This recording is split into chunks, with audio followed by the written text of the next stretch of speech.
This podcast is proud to be part of the TalkSPORT Fan Network. TalkSPORT. Powered by fans.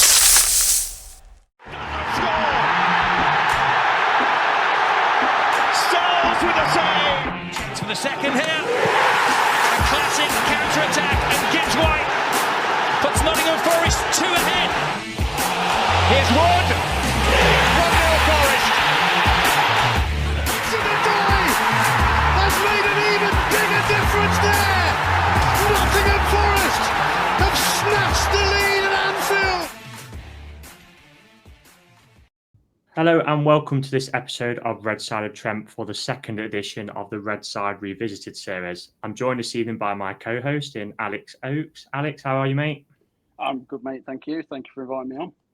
Yeah, no worries, mate. And we're also joined by our special guest in former Forest manager, Mark Warburton. Mark, how are you, mate? Very well, Reece. Hope you're both well. Yeah, we're good. Well, thank you for coming on. We really appreciate it. So we'll, without further ado, we'll get straight into it then. So before we come on to joining Forest, etc., how did you start your journey into coaching, Mark? Oh, wow, that's a big question, Reece. I was a young pro and then played semi-pro after that. So obviously had that love of the game and played at a decent level. And then I was in banking, but wherever I worked around the world, North Carolina, Chicago, Hong Kong, Tokyo, wherever I worked, if you had a British accent, they just presumed you could coach. So I ended up coaching under 9 girls team, under 11 boys team, high school, bank team, university teams. You were coaching left, right, and centre. Which was great. And then not till I came back and my son started playing, I realised about qualifications and was lucky to be fast-tracked through, and that went very well. And then it gets to 2004, I think it was, I find myself doing my A licence with people like Ray Wilkins, Dean Saunders, Clayton Blackmore, Barry Horn, Adrian Heath, these type of people. And I'm working full-time as head of training at RBS. And you realise suddenly, and my son got invited into the academy and went on to have a good, decent pro career. And that was lit the blue touch paper, and I went from there. Quickly worked. I was very lucky, very privileged. Worked up the ranks quickly. I became academy director, and then obviously coaching Brentford, and then technical director, and then first team manager at Brentford. And away it went from there. So, Mark, you mentioned your time at Brentford there. I assume you would have managed at the City ground in the away dugout. Can you just explain what that sort of feeling was like and what it was like in the away dugout? You're going to a big club. I'm not just saying it because I'm speaking to you guys. Nottingham Forest is a huge club, huge history, huge pedigree. And you go and play at the City ground, and when the fans sing the song before the game, and you love passion of football, the hairs in the back of your neck go up whether you're home or away team. So you're in for a tough encounter. But I think the club, Forest, were going through a really tough spell then. And I remember we came to you in Brentford and we gave you a torrid, I think we're 3 up at half time. We gave you a tough day. But I think you were going through a lot of change at the time as a club. But when you come as an away manager, it's a great place to go and play football. It's always a good surface, great crowd. So you look forward to such games. That's why you're in football, right? So, as an away manager, you very much enjoy it. But as I say, it's a different proposition playing Forest now than it was when I was bringing the likes of Brentford and QPR there. Is there anything in particular you say to your players when you go into a team like Forest? Is there something that you kind of use to your advantage? I'm just thinking of maybe turning the crowd, for example. Yeah, that's the obvious one, is the expectation that comes when you play at a big club. I've been very lucky to the likes of Rangers, for example. The crowd are very, very expectant. Both City Ground Rangers, these are great supporters. But, there's an expectation that comes with putting on the relevant jersey. And that's what you try and do as a away manager. Use your term, turn the crowd. It's not so much turn the crowd, they're supporters, but the fact if you can keep them quiet, because if the City ground starts to rock, it's an intimidating place to be. So the key is to go out there and try and dominate the football and try and quieten the crowd, and then you can go about your business, hopefully. So after Brentford, you went on to manage, as you said, the Glasgow Rangers. The SPL does get looked down upon from us down south, but Rangers, are just a massive institution, I'd say, in British football. Just how big is the pressure of managing Rangers, and how would you describe them games against Celtic? I've got to say, and I'm saying this, you said it, looked down. There's an ignorance about the size of Rangers and Celtic. you have no idea. I don't mean you, but people have no idea about the size, the global. If you had a game tomorrow, Rangers versus Celtic in, I don't know, Chicago, it'd be an 80,000 sellout. If you played in Melbourne, it'd be an 80,000 sellout. Wherever you play, take Rangers and Celtic. We played a game once. I mean, there's so many examples. I think we played Kilmarnock away on a plastic pitch on a Tuesday night when it was raining, steroids coming down. It was freezing, and the game is live on TV. And I remember saying to Robin, top security guy, I said to Robin, what's the away crowd tonight? Now, we're English, right, or British, you're thinking it's going to be a small crowd. It's raining, it's awful weather, it's live on TV. Maybe you get a couple of thousand. And he went, it's 13,500 coming. And I jokingly, sarcastically said, only the 13,500. And he went, that's all they would give us. And if had you given them 20,000, they'd have taken 20,000. You know, we played Red Bull Leipzig in a winter break friendly on a Sunday night in a snow-covered Leipzig. And I think EasyJet had to lay on a load more planes because I think 10,000 fans went over to watch the friendly. I remember the Leipzig coach going, this is unbelievable. But they're a massive, massive club. Great history, great tradition, great players. You think of the Gascoignes and McCoists and, you know, Terry Butcher, Gary Stephen, Laudrup, John Greggs. These are great, great players. So, yeah, it's a really big club and it's a privilege to manage it. I mean, you know, I'm saying there's an ignorance about it. I remember being at Forest and the Old Firm game was on at 12:30 and Joe Worrell was sitting in the players' room and they were watching like Sheffield Wednesday versus Luton, say. And I said, you're not watching the Old Firm? And Joe went, no. I'm thinking, Joe, you've got no idea. You know, obviously he went to Rangers on loan, didn't he, later on? He had no idea of the size of the clubs and the derby and the impact it has on world football. I personally love the Old Firm games. I know there is quite a few each. It's 4 entities in the league, and then because of the success in the cups, and that usually kind of get each other in the cups on times. But I really do love watching them, and it was a real shame really that we had all them years where there was no away fans because that just improves the spectacle set loads. I know now they've got some back, haven't they? So that's good. Yeah, they got some back, Reece. But you're football fans, obviously. But if there's a clip on YouTube, Penny Arcade, which is a song, Old Firm Derby, and it's 8 minutes long, this clip, and it's the build up to an Old Firm game.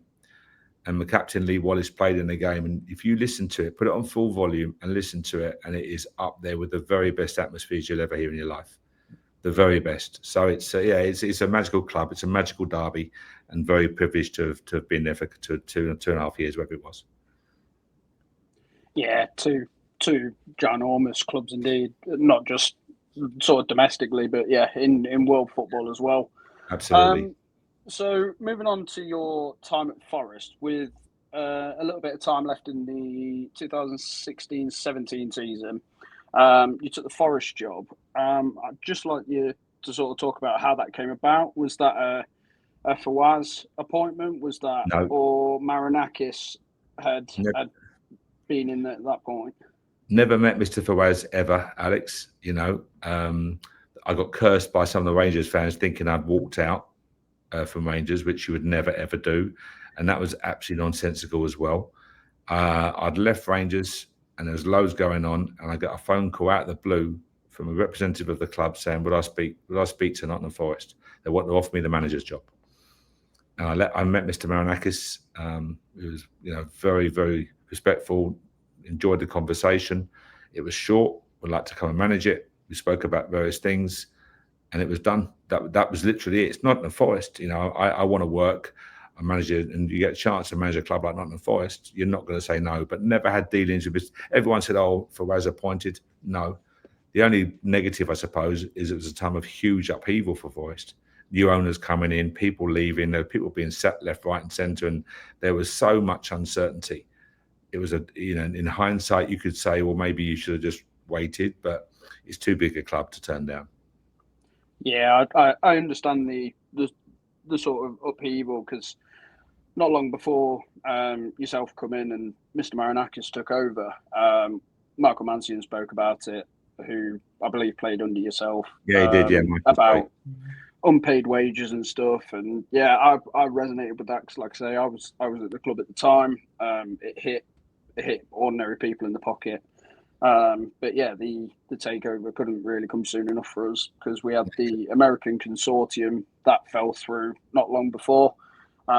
yeah, we've just been on an upward trajectory with that man. Alex, I think, I walked in and it was something like 36, 37 players. There were 11 international players training with the Bees team, the reserve team, on high wages. There was apparently they came back from a game and there was 4 players sitting in reception. No one knew they'd signed. Amongst them, Ross McCormack, who never played for me. He had a problem and whatever else, and it was on wages that I could only dream about at clubs like Rangers and Brentford. And it was just, this was a problem. There was so many players, so many fingers in the pies, players coming, staff leaving. It was a really unsettled time. And Forest were in a really precarious position.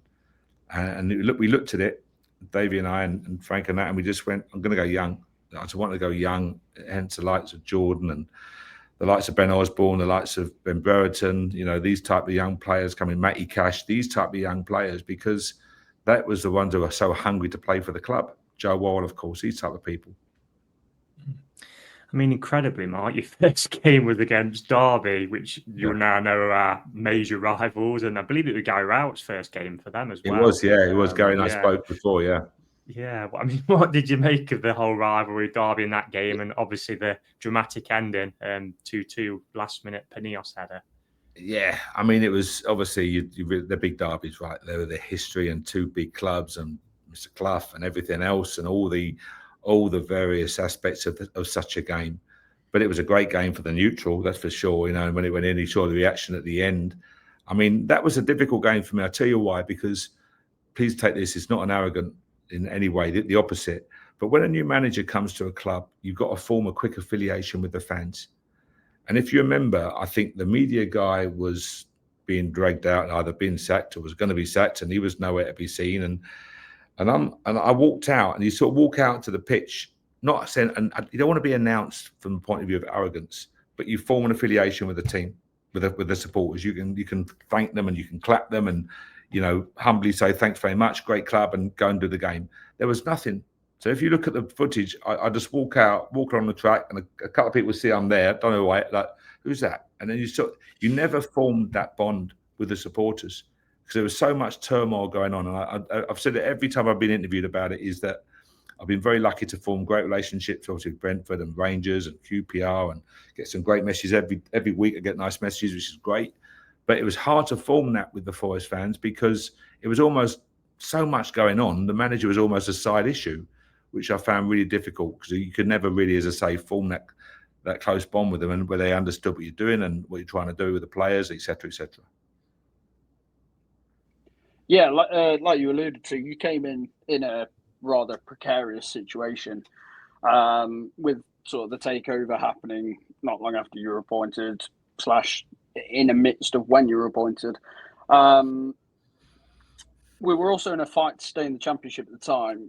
Days that feel miles and miles away at this point. We lost 2-0 away to QPR in the penultimate game of the season. Were there any doubts after that QPR game for yourself going into Ipswich on the last day?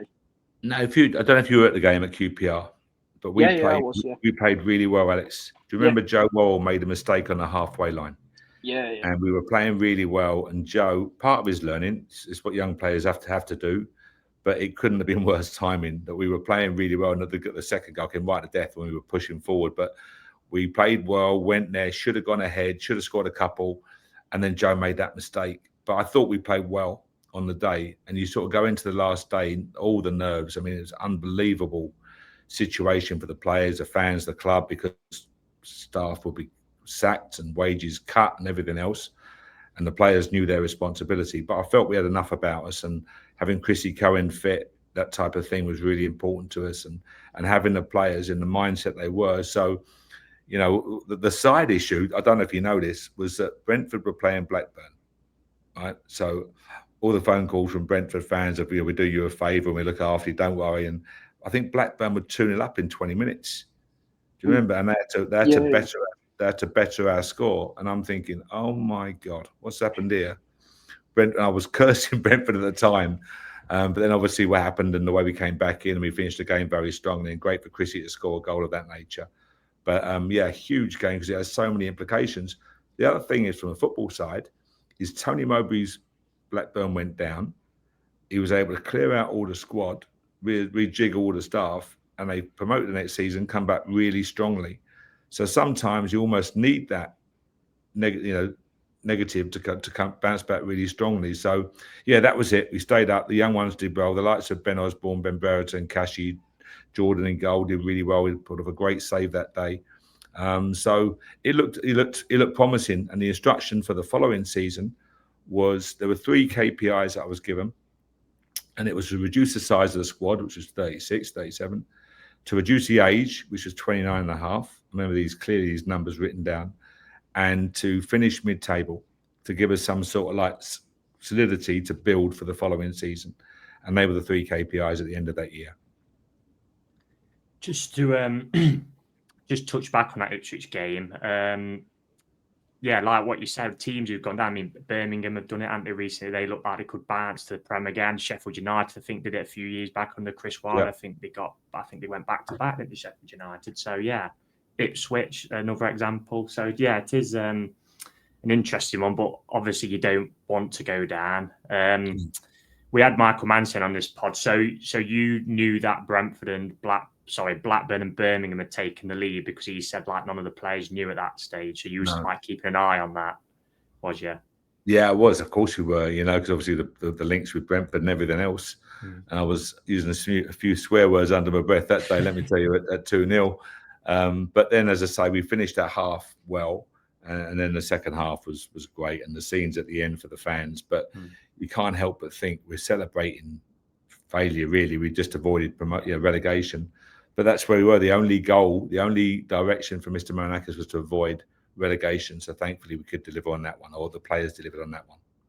Yeah, I think I was like there that day and on the pitch after the game. And speaking about it, it does bring back the memories. And yeah, it is quite upsetting, really, because of how close we was to dropping back into the 3rd tier, which, we were in the mid-2000s, we dropped into the 3rd tier. Took us 3 years to get out. Yeah. We had the playoff debacle with Yeovil, etc. So, yeah, it was kind of like a relief, I think, from the fans that the Fawaz era finally over, we'd stayed in the Championship. I mean, what was your message pre-game to the players? Was there any specific message at all you put out? I mean, I can't specifically remember now. Someone like David Weir, you got someone with a huge amount of experience and knowledge of the game. But it really is, you can't play it down. You just can't say to players that those type of games, I'll play the game, not the occasion, and all these old. You can't, because the simple fact is the players aren't stupid. Michael Mansion was great, Chrissy Cohen, but they're educated enough and steeped in football enough to know that, the tea lady would lose a job, dinner lady would lose a job, people at the training ground would lose a job, groundsmen would lose a job, all this type of thing. They knew the responsibility they had, and they knew the implications if it went wrong. So there's a lot of nerves. But, you can see that, and there's a lot of nervousness around the City ground that day. But thankfully it turned out well. But you can't sit there and try and, pussyfoot it around it. The fact is, this is a must-win game to go out there and do what you have to do. So it was, the players knew what they had to do, and thankfully they delivered it. Yeah, I've still got videos on my phone from that day, from Britt's penalty in front of the Bridgeford end with 17, 18-year-old me going absolutely nuts. Yeah, like you big say, moments, it was right? a gigantic relief. All I remember from that day is Jamie Ward played exceptionally well as well. Yeah, Jamie was the best I'd seen him in a Forest shirt. Yeah, he stepped up, right? Turn up. Yeah, he was good at back end of that season. Ward, he was. Jamie's a great fella, but he stepped up, and you talk about big moments and big games, and that's what you saw there. You saw a player step up. And it was nice. It was great to see. And as I say, people like Ben Osborne and these type of guys really stepped up. And to have the young talents coming through, you can look around and go, if we can get 1 or 2 to join this crop and keep developing, the likes of Ben Brereton, the likes of Kashi, these type of players keep developing. Jordan was always fighting in goal the size. He was always fighting the fact that he's not 6'3", 6'4". But what an agile keeper. And you remember the save he pulled off that day. So, you had some good young talent coming through the City ground, that's for sure. So, talk to us a little bit about the early days under Mr. Marinakis. Was he sort of the ambitious man you see in the media now? Were there any sort of major changes around the club at the time? No, I think his ambition was very, very clear. You know, he came in, and I remember he brought in teams of architects and designers and whatever else. But I think there was just so much change of the infrastructure, the very fabric of the club was going on, that the actual team, you know, that was almost an aside. I don't mean that in a negative way, far from it. Mr. Marinakis was there to move the club forward, and look where you are now. But I think there was just so much having to be done at the club. You know, people in and out, staff in and out. You know, with so and so. Oh, she left yesterday, or he left yesterday. Another one goes. So it was constant, like a revolving door. So it was hard to really form those relationships, because I think in a club, you've got to have a strength of communication, and you've got to get around the staff and speak to them and be seen at the offices, and they got to know who you are, you know, be it the media team, be it the PR team, be it the social media, whatever it is, you've got to be seen as a manager, not to be in any way arrogant, but just we're all in it together, right? We're all part of the club, we all want the club to do well. And it was just so difficult. There was times I went to City Ground, the offices upstairs, and there was no one there. Literally, you know, wow. And because it was just so much turmoil going on. But I suppose you had to go through that to get to where you are now. But it's, Mr. Mack has done a fantastic job at the club, that's for sure. But I was at a time there where there was so much uncertainty and so much change. It was difficult. Yeah, I remember myself at the time as well. There was a huge turnover of staff, sort of not long after he'd officially taken the reins, and yeah, it was a very odd period in time for the club. Yeah, it was. It really was, Alex. As I say, you experienced it firsthand, so you know what I'm talking about. Yeah. No, absolutely. You have touched on this, Mark, so I'll kind of run over this one briefly with us, like having stayed up, and you said about the KPIs for the season ahead. In terms of like recruitment, the window in terms of spend was quite modest. I think the likes of Mackay and Deriqua and Bridcut and Jason Cummins. Obviously, Britt went that summer for 15 million to Borough. Can you just maybe touch a bit more on the start of that season, the pre-season and going into the season? Yeah, money was limited, you know, because obviously there was so much going on away from the pitch. So you can see the likes of Barry Anu from Rangers. Jason Cummins has almost scored so many goals up in Hibs, and again, it's a price. Liam Bridcut had experience, obviously coming through Chelsea, and had that experience. And it was just trying to see what we could get for the money that we had available. And that was it. Simple as that, really. There's no rocket science to it. We're looking around, scouring in Frank McParland. You've got one of the very best in the business in terms of finding young talents and looking at players. So that's all we could do. But there was no big checkbook to go out. And you look at the money being spent now, it's phenomenal. But right then, it was a different ballgame completely. We had to trim the squad. You know, I mentioned those KPIs really, Reece, because that was a big part of it. You know, we went from 36 down to 24.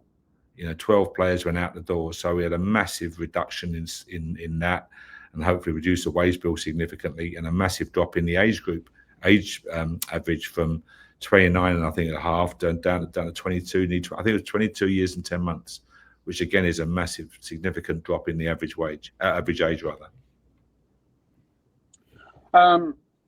So moving slightly on into that season, one performance that sticks in my mind even to this day is the win away at Griffin Park, purely because it was one of my favourite grounds in the EFL. That away end was absolutely brilliant. A certain Andreas Bouchalakis scored 2 great goals that day. Tell us a little bit about him, and did you realise that he had something like that in his locker? No, I didn't, if I'm honest with you. But I got to say, that day, it was Griffin Park's a great stadium. Obviously, I was very lucky to have some great nights there and promotions and whatever else there. But it was a great game. But I thought it was just a really good game for Forest, wasn't it? It was a great game for Forest, and the quality of the goals and passages of the play, and the away end was packed, and yeah, it was a really good day. But he certainly, Andreas is a great kid, really is. I mean, I spoke to him after I left Forest a few times, and he's obviously saw what he did at Olympiacos, playing the Champions League, etc. So he went on to play some really high level football. But no, it was a very memorable day, that one. I mean, I've obviously got Brentford close to my heart. I was there for these 6 years, 5-6 years, but it was a big day for Forest that day. Going back to old clubs, does it give you that extra motivation as a manager to kind of get one over them, or not really? No, it's a difficult one. When you see players that don't celebrate goals, that type of thing. I think your responsibility, your absolute responsibility, is to win the game for the club you're with. Right, that's it. Don't get me wrong. I wanted to go there that day and absolutely win. But you go back to a club where you walk in off the coach and nice to see you, how are you? And it's like people you've seen for 5-6 years, or get to know for 5-6 years. Supporters were fantastic, gave me a great reception when I left there and when I came back, and that was all nice. But you want to win the game for Forest, simple as that. So yeah, I understand where the question's coming from, but no, any manager or coach will tell you just you want to go and win the game, simple, plain and simple. The next question, unfortunately, is something we've had to kind of. Please do ask away. It's something as us fans with kind of at the time. Well, I'm not too bothered now. But the Derby away game, conceding after only 24 seconds, as we got reminded frequently. I believe that is the last time Derby beat us as well. We haven't played them for a while now. I mean, how disappointed was you? In such a big game as well, to go out so early and concede that early. It was a great strike, I must say. It was a great strike, but I can't tell you, and it's almost comical. I'll say that in the right way. Hear me out before you jump on about comical. We did so much work on the fact they're going to come. It's a massive derby. We knew what it meant to the fans. So the first 10 minutes was to make sure we're solid, we're compact. They're going to come at you, deal with it, look after the football. Unnecessary risk. Make good decisions. All the stuff we worked a week on that and the early counter, and then as the game would progress, we looked to dominate the football more and blah blah. All the things and then you look at it in 30 seconds in, you just go, "What just happened there?"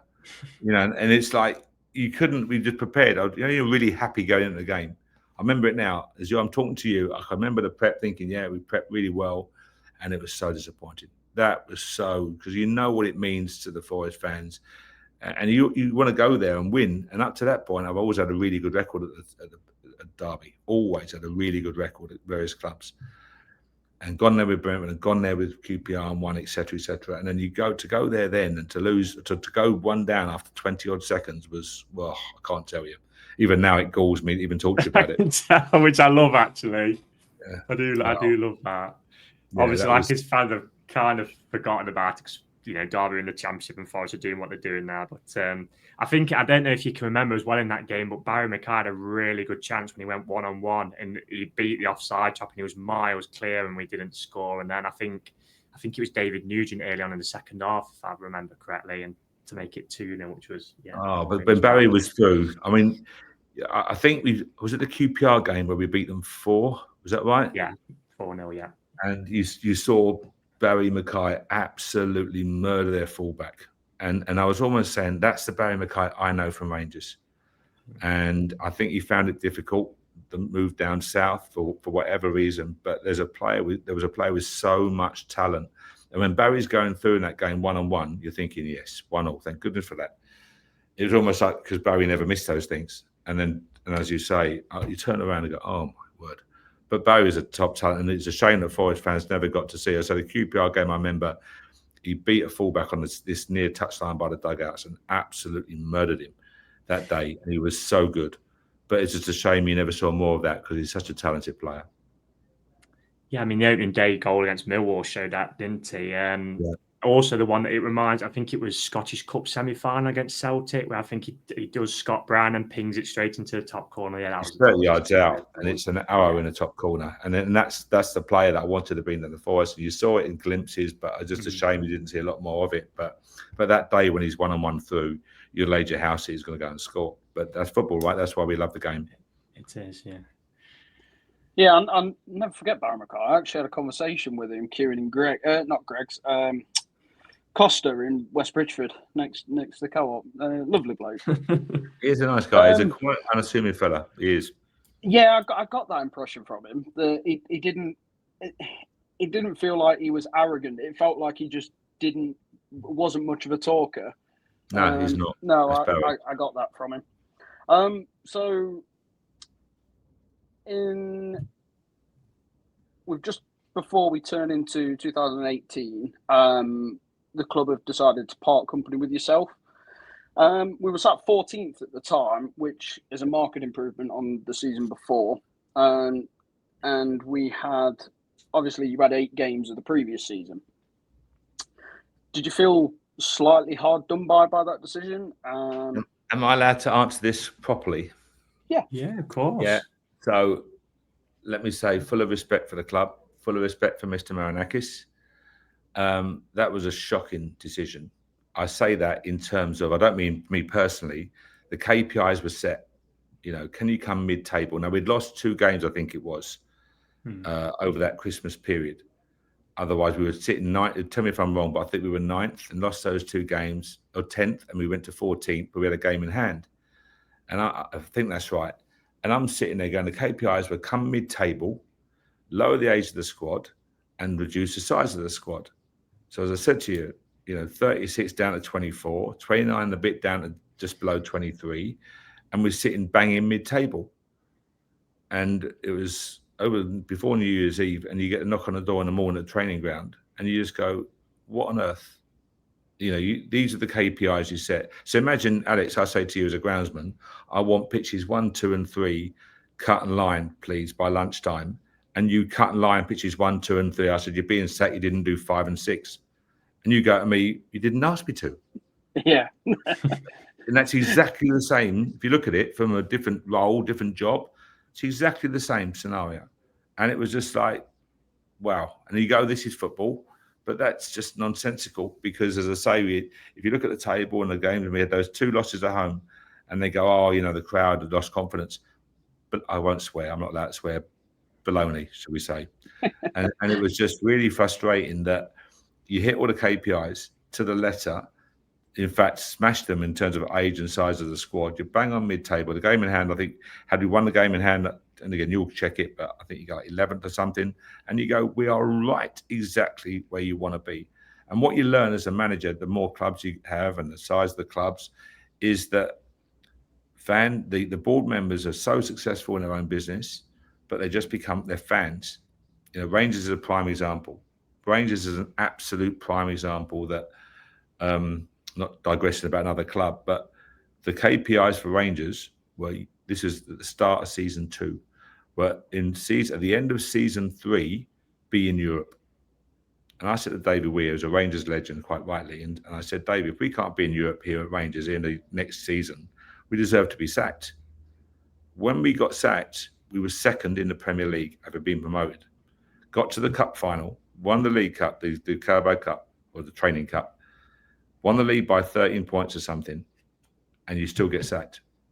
And you go, that's when you realise there's no logic in football. That's when you realise it's driven by the emotions of board members who are so astute and so smart in their own areas, and yet when it comes to football, they just become Alex and Reese. They just become passionate football fans down the pub. He's got to go. There's Rangers fans saying, Russell Martin's got to go. He's been there 2 minutes. Martin out. And they just become that. And that's what you realise is so very, very hard. It's why clubs like Brighton, clubs like Brentford have had such success for that very reason, is that they've kept steady. Dean Smith had a really hard time. Thomas Frank had a really hard time. They just stay steady and don't do knee-jerk reactions. And that's why they have the success they have. And now you've kept Nuno, and look where you are. I mean, yeah, you allude to that. Obviously, we gave sort of an exceptional amount of time to Steve Cooper after it looked like he was possibly going to be sacked on a couple of occasions, one of them after Leicester. And then I believe it was after that game that we gave him an extension.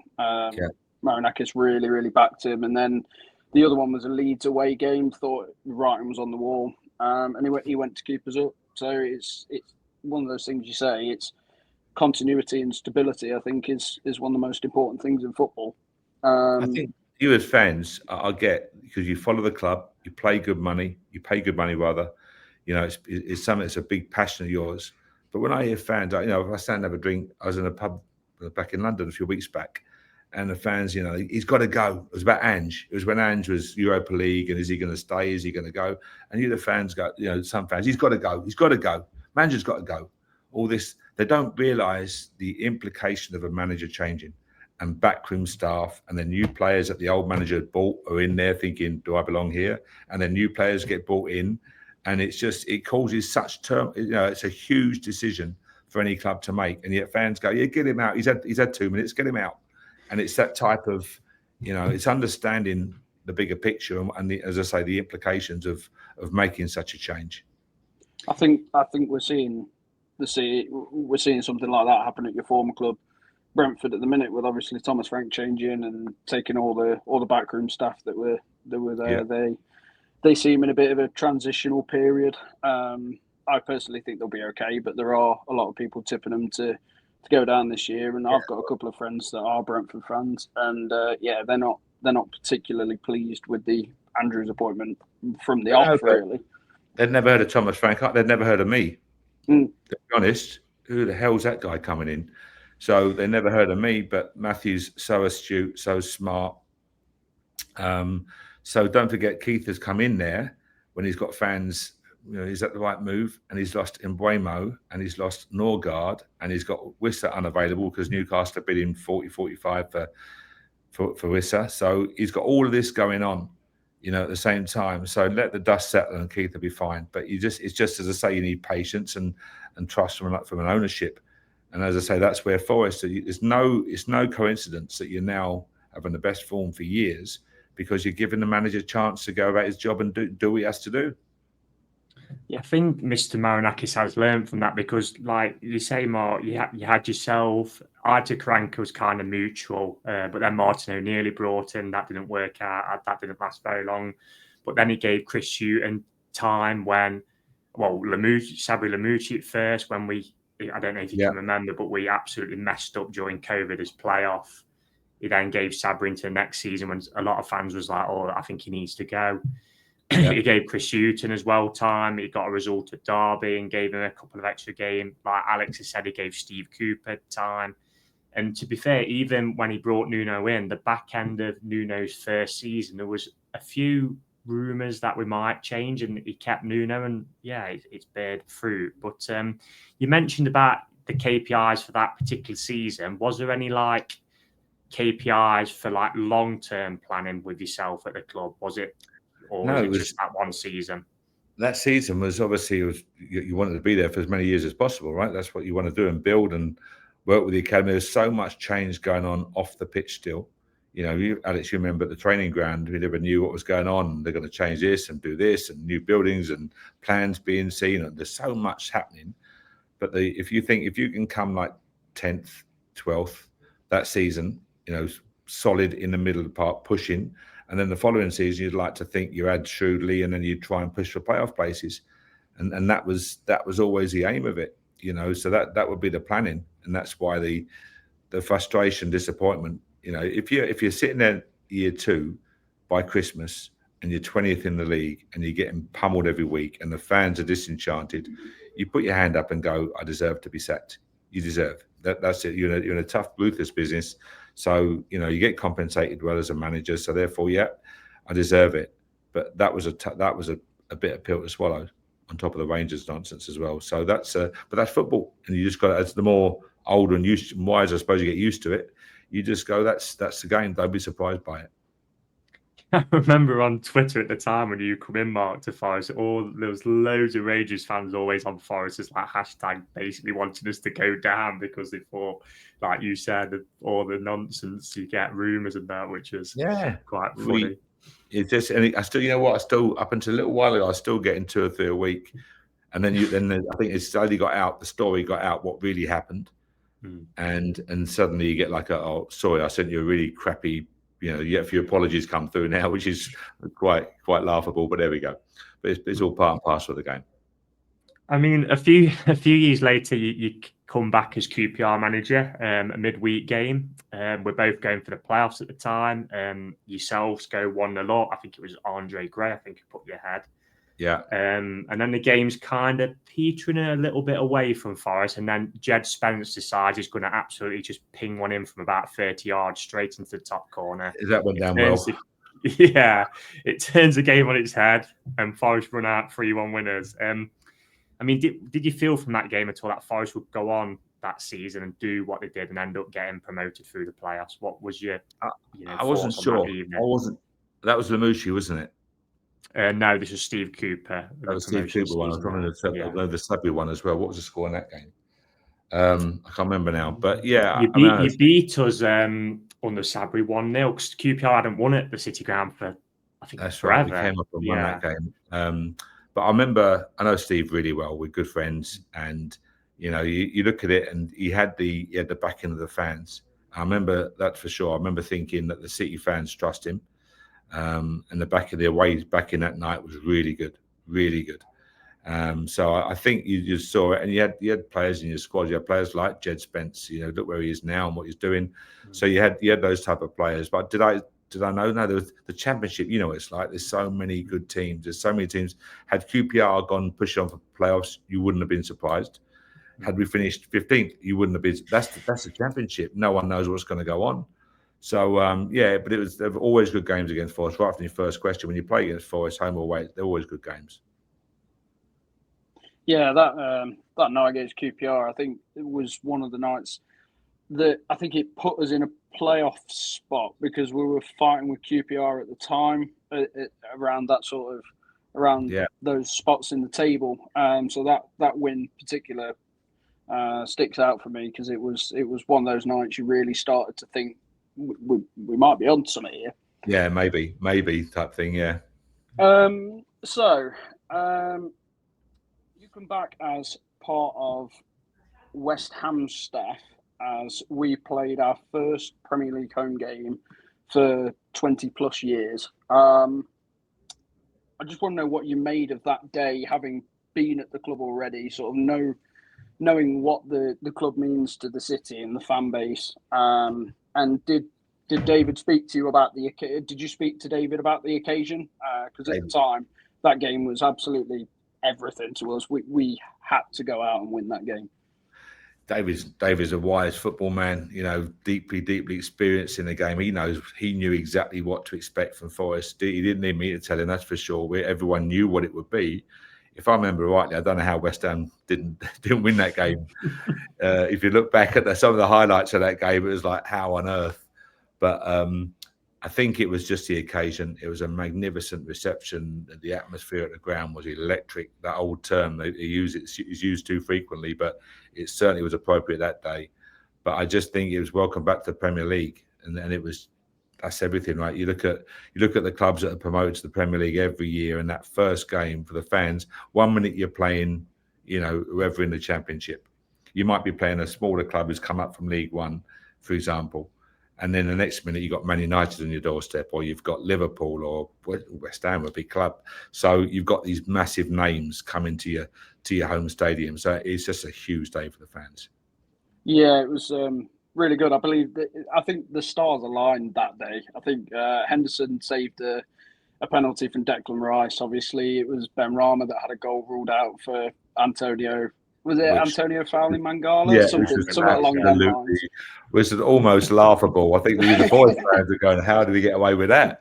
But but it was a game that was frustrating for us as West Ham, obviously, because we did enough to win the game. But the fact is, it's football. But going back to Forest, the atmosphere was tremendous, and that's when you're a big club, right? When you come out and you see the Brian Clough stand and you realise it. If they do indeed modernise that main stand at City Ground, you're going to have a fantastic stadium. I think is it end of this season? It's due. Is it end of the season? We don't know. It was due when I was there from your day. Yeah, that's all I'm going to say. It's been there for years now. You won't know this, Mark, but as a kid in the ticket office, they used to have a little model stadium in the corner that had a little properly built main stand, and I'm 33 now, so I would have been, late 90s, and it's still the same as it was back then. But I know, dear friend who's your chairman, Tom Cartledge, who's a top class gentleman individual. Very, very smart. But I know he was talking to me about the plan, what they're looking to do, etc. So it seemed really on the cards. So hopefully it happens, because it'll be a huge step for the club. Yeah, it needs doing because the club needs some modern facilities. I mean, the City grounds, obviously, as fans, it's our home, and the walk over Trent Bridge, etc. But it does need some modern facilities, and It that does, main yeah, for stand sure. would definitely do it. Did David have any extra word to say, David Moyes, before that game at ours? No, Just no, it's another. no. It's the first game of the season. It's Mhm. you're going away, beautiful day, beautiful clear blue sky. You could have gone to go to work, right? You're playing at the highest level, the best league in the world. You're going to work. So David, as I say, is a hugely experienced, top quality manager. So he knows exactly what to say. But it's just about going there and doing the job. You was on the coaching staff that whole season, wasn't you? Yeah. So can we take you to the reverse fixture at the London Stadium, if you remember right? So I think there's 15 minutes to go. It's 0-0, and then West Ham run out 4-0 winners. Yeah, I remember now. I can't think about the game. So many games. We had a Europa Conference that year, right? Declan Rice scores a curler top corner. I think Danny Ings come on and got 2, and Antonio scored, I believe, if I'm thinking off the top of my head. Because it was a big game at the time, because we was both in a relegation battle, and I remember David kind of running onto the pitch and putting his fist in the air when he scored. I think Declan scored. Yeah, I think David was getting abuse from fans, and as it happens to managers, etc. But I think you look at that West Ham squad on that day, and they had some real class acts. When you look at the likes of Declan Rice, Lucas Paquetá, 2 of the most talented football individuals on the planet. The outstanding players, and you look around at the likes of Jared Bowen and Antonio and Souček and Zuma and Agard and Creswell, etc. and Kufau, and you go, there's some real players on the pitch. They shouldn't be where they are in the league. But unfortunately, it was a tough league campaign. But I think Europe impacts so many teams. People don't really. I remember Sean Dyche saying to me, obviously Sean, there's not connections, but when Burnley got into Europe that year, they just weren't prepared for it. They just had no. You have to have a depth to your squad and an ability to rotate and be lucky with injuries and all the other stuff, because it drains your squad like you cannot believe. I know we're not in this tournament now because we're not going to go into it why and why, but because that Conference League had I think it was its second season, wasn't it, when West Ham won it? I think Roma won the first version of it. Yeah. I know because it is like a new tournament, fans do take time to get on board with, I guess, new tournaments and night football. How big was that tournament for West Ham and like the reception it got when West Ham won it? That's when you realise how big certain clubs are. That was obviously the reaction of players and success, and for the manager again bringing a trophy to the league, to the board. But I mean, the night in Prague was unbelievable. One that always stayed with me in terms of the game and the celebrations and what happened. But then to get back and see hundreds of thousands of West Ham fans, the parade was incredible as well. So that's when you realise these are big clubs, big clubs and Premier League brands. So yeah, it was a special night, and you're privileged to be part of such night. Simple as that. I guess that leads me on to my next question, really. Forest last season now had an incredible season, Mark. We exceeded all expectations, really, even though there was that little bit of a drop off at the end, unfortunately. But I mean, what did you make of Forest last season and Nuno? And also, you just touched on it then. How do you think Forest will kind of fare in Europe this season? I know like you said, we're getting some extra players in to kind of bulk out that squad so we can rotate it. Yeah, I mean, I think, I was having a conversation this morning with some staff over here in Florida, and they said, why Arsenal have got Eze and they're going for him, and they got Zubamendi, and they've got Declan, and they've got Odegaard, and they've got Martinelli, and they got Norgard from Brentford. But you need that depth. It can't be that you guys go and play in Europe and you rest half your team. All that campaign is done, and you saw the boost it gave to West Ham. So I think for me, it's having the depth to the squad. In terms of this season, last year, everyone expected you to fall away. I think that's fair to say. Everyone, great start, they're going to fall away. Oh, they're still there, but they're going to fall away. And it was like one of those, every support, you heard that. But you had players performing, the likes of Gibbs, White and Langer, but you had Chris was scoring goals. You had goals from a variety all over the pitch. And, fantastic job by Nuno and his staff and, of course, the players. So you've earned the right. It's now, Chris Wood straight on the scoring sheet. I'm sure Nuno will be delighted to see that, to start his fresh campaign off straight away. That's massively important for him. So yeah, I think right now the doubters, and there's doubters everywhere, you know that, but the doubters will be saying, oh, maybe they can go again, But the Premier League is brutal and the fine margins, and a lot will have gone your way last year, but you earn your luck at the same time. So I think for me, it's your start will be really important for you to gain early momentum. I think that's where are you after 6 or 7 games? If you like last year, and if you've 6, 7 games, you've won 4, drawn 2, lost 1, that type of thing, and suddenly you're taking 14 points out of 21, you're going, oh, yeah, we're okay. That type of thing. So I think for Forest it's really important, and then Europe's a new chapter, new venture, and you just got to make sure you have the squad for it. And again, injuries, the randomness of football, you got to hope that certain players stay fit. Yeah, I think you've alluded to there. We've now built a squad. We've added in quality and quantity at the same time. Players like James McAtee, Amari Hutchinson, Douglas Luiz has not been announced, but he's over in England today. They're good players. They're good players, Alex. I mean, really good players. McAtee's a player, and Amari Hutchinson. Well, I think Ipswich paid 10 million for him for Chelsea at the start of last season, and now he's 37 million. It's these are good players. Yeah, and I'm really excited to see him. I can't lie. Again, especially Hutchinson. I think he's gonna be one that flies a little bit under the radar. That only really Forest fans see how good he is. He's a good player. Anyway, moving on to sort of life as where you are now. I believe you're head of football at Sporting Club Jacksonville, as you mentioned in Florida earlier.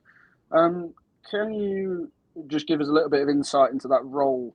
And if after that, would you like to get back into management, be it in England or elsewhere? Yeah, I think it's fair to say that there's a lot of managers not working, a lot of very good managers not working in the UK, and I like to work. I like to be I just enjoy being busy. I love the game, and I want to be involved in it.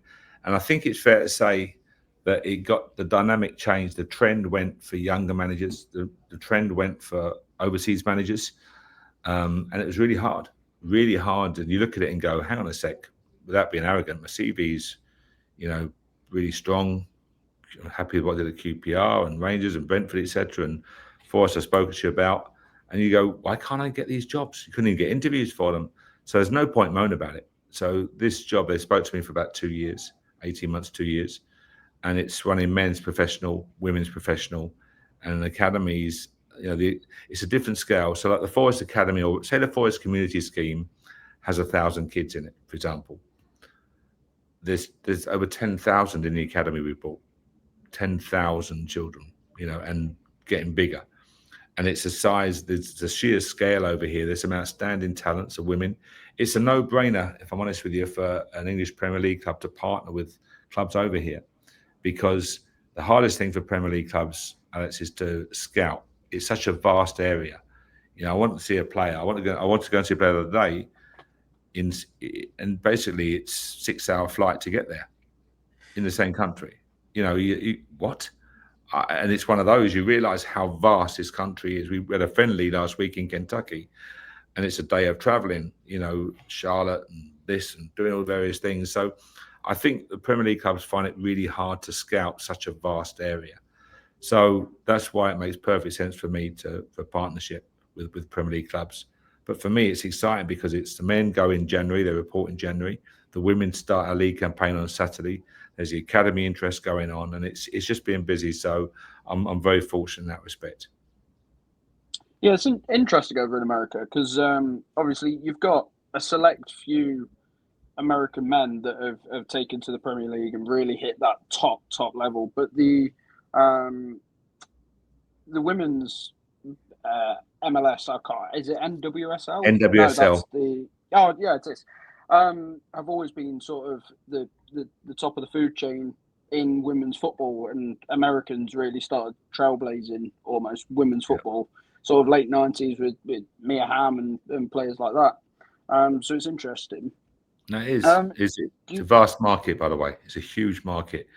We had a goalkeeping clinic the other day, and funny enough, you said Mia Hamm, Brianna Scurry, the goalkeeper from '96 when she won the Olympics and the World Cup, came along as a guest, and we just advertised it. And because we were unsure of her schedule, we advertised it with 2 days' notice, expecting about 10 or 12 goalkeepers to turn up, and we had 122 goalkeepers turn up. 122. And it's just the sheer scale. If they get it right over here, if they get it right in terms of their coaching and their pathways and a consistent, united youth development scheme, the potential is staggering. And I know you say people say that for years, but it's still fractured and pay-to-play models and all the rest of it. But there's 380 million people. It's just frightening. So Pulisic is the obvious one now, but as you say, there's others that are coming through and they're starting to see it, which is why I think the scouting side of it and being able to help Premier League clubs in that respect is a big part of what will happen going forward. I always remember back in the day, it was Freddie Adu, wasn't it? It was meant to be like the next wonder kid from MLS back when I was a kid. But just to round off then, Mark, just a couple of quick fire questions for you. Sure. So this might be a tough one for you. Most talented player you managed at Forest? Most talented player at Forest? Ooh. The most talented player at Forest. Or maybe someone you think was quite underrated, maybe by the fans. I'm just trying to think, because there's a lot of young players with enormous potential. It's a tough question. That it's a really tough question for a variety of reasons. I'd say probably at the time was probably Ben Osborne, because of his flexibility and his ability to play any positions and his availability and athleticism. You look at Chris Curran, you look at Britt, you look at Wayne Ward, you look at Kashi, all these players. But at the time, my time there, Ben was probably one of the most consistent of that Forest squad. And finally, your favourite restaurant in Nottingham, if you can remember. Oh, where did we go? Where was it? Where was the Indian? What was it called? Indian in the town centre. I can't remember. Frank loves a curry. So Frank was dragging us into this place in the town centre. But I stayed out by the racecourse. So I was over that. So I didn't venture too often in the town centre. But no, we'd go in there for a curry and have a few. And there was another Indian right by the ground that we got really close to. Oh, is that Bombay? I think. Yes. Bombay Bridgeford. Yeah. I've always wanted to go there because we went by. It smells really nice. There's some good nights out there, and I think there's one time Ian Eyre came down, who was Liverpool's managing director at the time, and who's now at Nashville, and Davey Weir, and we had a few other people join us. Had a really good night out. So no, I like it. It's a great city, great people. So it's a good nights in there. Yeah. Right. Well, that's it, Mark. Honestly, thank you so much for coming on and giving us your time. We really do appreciate it, and I really enjoyed it. No, pleasure, Jen. Thanks for inviting me on, and hopefully come across okay. No problem. Yeah. Really, really enjoyed it, mate. Thank you so much. No, my pleasure. Listen, good luck to the Forest for the season. I hope all goes well, and enjoy Europe. We will do, I'm sure. Fingers crossed. Thank you. Pleasure. All the best. Cheers, Mark. Thank you. Bye-bye.